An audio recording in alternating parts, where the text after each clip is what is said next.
हल्ला बोल टीवी और मैं हूं सुरभि। क्या गो विधानसभा में फिर से हो सकता है चुनाव? क्योंकि बीजेपी के हारे हुए प्रत्याशी डॉक्टर रणविजय कुमार की याचिका हाईकोर्ट ने स्वीकार कर ली है। आइए हम जानते हैं पूरा मामला हल्ला बोल टीवी के संपादक दीपक शर्मा से। देखिए, अब गो विधानसभा में फिर से चुनाव होगा या नहीं होगा यह तो नहीं पता है। यह तो फैसला पटना हाईकोर्ट को करना है।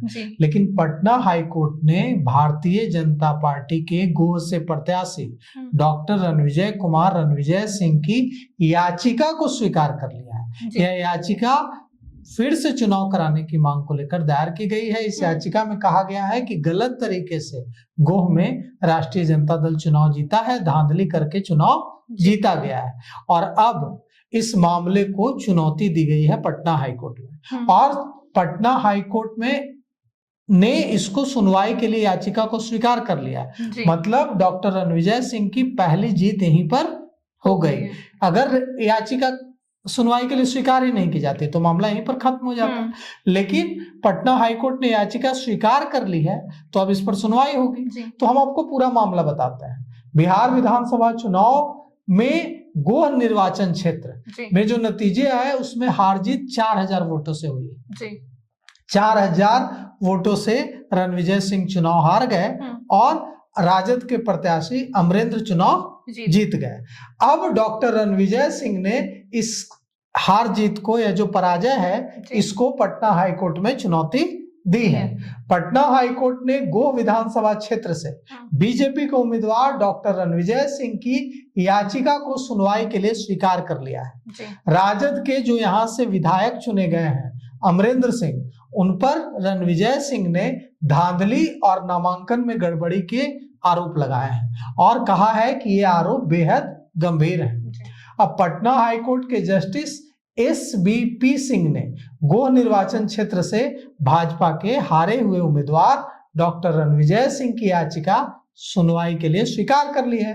अब कोर्ट ने इस याचिका को जब विधिवत स्वीकार कर लिया तो अब सुनवाई शुरू होगी और अगर वहां कोर्ट को लगता है कि धांधली हुई है, कोर्ट को लगता है कि जो जीते हुए प्रत्याशी हैं, जो जिनकी जीत हुई, विधायक जो है वहां से अमरेंद्र सिंह, उन्होंने गलत तरीके से चुनाव जीता है, नामांकन में गलत जानकारियां दी हैं, तो यह भी हो सकता है कि वहां फिर से चुनाव हो। जब इंदिरा गांधी का, प्रधानमंत्री इंदिरा गांधी का जब जीता हुआ चुनाव अदालत रद्द कर सकता है तो गो विधानसभा का चुनाव अदालत क्यों नहीं रद्द कर सकता? अदालत से ऊपर तो कोई नहीं है ना, अदालत तो कोई भी फैसला कर सकती है। तो अब देखना यह है कि पटना हाईकोर्ट इस मामले में सुनवाई में क्या रुख अख्तियार करता है। अदालत ने, अब देखिए, अदालत ने जो सिर्फ याचिका स्वीकार नहीं की है, एक और कदम आगे बढ़ गई है। पटना हाईकोर्ट ने विजयी जो वहां से विधायक हैं अमरेंद्र कुमार, अमरेंद्र सिंह, उनको और दूसरे जो संबंधित पक्ष हैं, रिटर्निंग ऑफिसर और दूसरे जो चुनाव आयोग, इन सब को नोटिस जारी कर दिया है और नोटिस जारी कर जवाब मांगा है। जो डॉक्टर रणविजय सिंह की तरफ से जो वकील पेश हुए हैं उनका नाम है निवेदिता निर्विकार। निवेदिता निर्विकार ने कोर्ट में कहा है कि मुकाबला बेहद करीबी था। रणविजय सिंह को मिले हैं 89,583 मत, 89,583 मत मिले हैं, वोट मिले हैं। और राजद प्रत्याशी अमरेंद्र कुमार को मिले हैं 93,624 मत।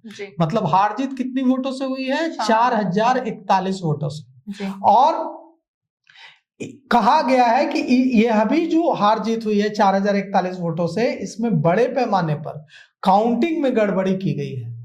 और जो याचिकाकर्ता है रणविजय सिंह, उनकी ओर से कोर्ट को यह बताया गया है कि राष्ट्रीय जनता दल के जो उम्मीदवार हैं अमरेंद्र कुमार, उनके नामांकन प्रक्रिया में ही बड़ी गड़बड़ी है।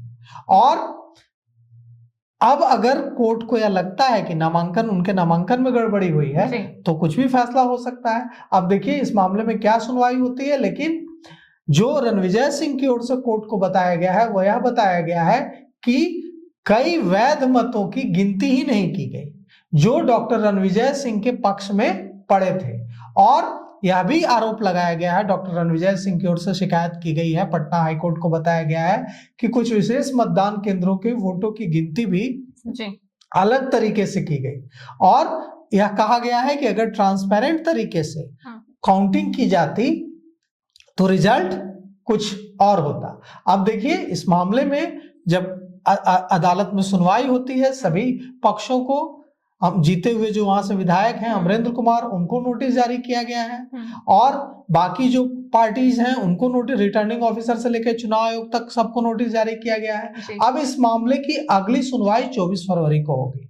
असली जंग 24 फरवरी को ही होगी। 24 फरवरी को गो विधानसभा को लेकर पटना हाईकोर्ट में सुनवाई होगी। 24 फरवरी की तारीख तय की गई है इसके लिए। अब देखिए राष्ट्रीय जनता दल की ओर से और प्रशासन की ओर से, चुनाव आयोग की ओर से इस मामले में क्या पक्ष रखा जाता है पटना हाईकोर्ट के सामने। तो हमें 24 फरवरी को हाईकोर्ट की तरफ से क्या फैसला आता है, क्या गो विधानसभा में फिर से चुनाव देखने को मिलेगा, इस पे आपकी क्या राय है हमें कमेंट करके जरूर बताएं और ऐसे ही तमाम खबरों के लिए बने रहे हल्ला बोल टीवी के साथ। धन्यवाद।